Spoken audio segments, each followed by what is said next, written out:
And then you have a whole nother round. If anybody was robbed in this fight, it was Oleksandr Usyk, because he would have laid Rico out in the 12th. And then you guys would have created a whole nother narrative about, well, see, once again, an MMA fighter comes into boxing and does really good. So that just shows boxing sucks, which that leads me to another point that I find hilarious.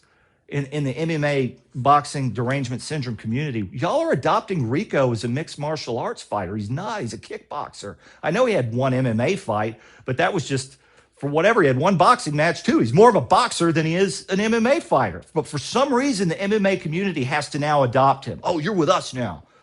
Well, you couldn't pay him enough to fight because he entertained offers from all the big ones over there, and y'all couldn't pay him. So this, he's, and all the MMA fanboys are, Rico's with us. How stupid. How stupid.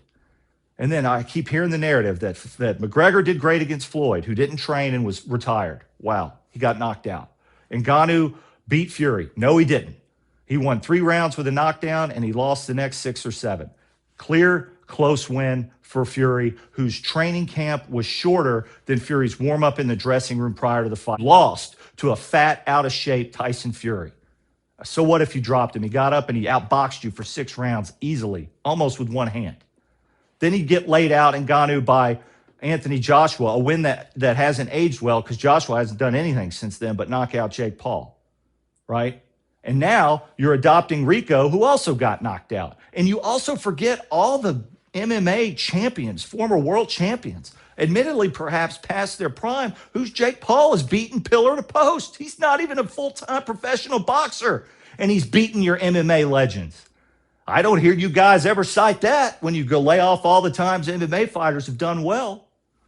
Again, your boxing derangement syndrome prevents you from looking at something objectively because you actively root for the sport of boxing to fail every time.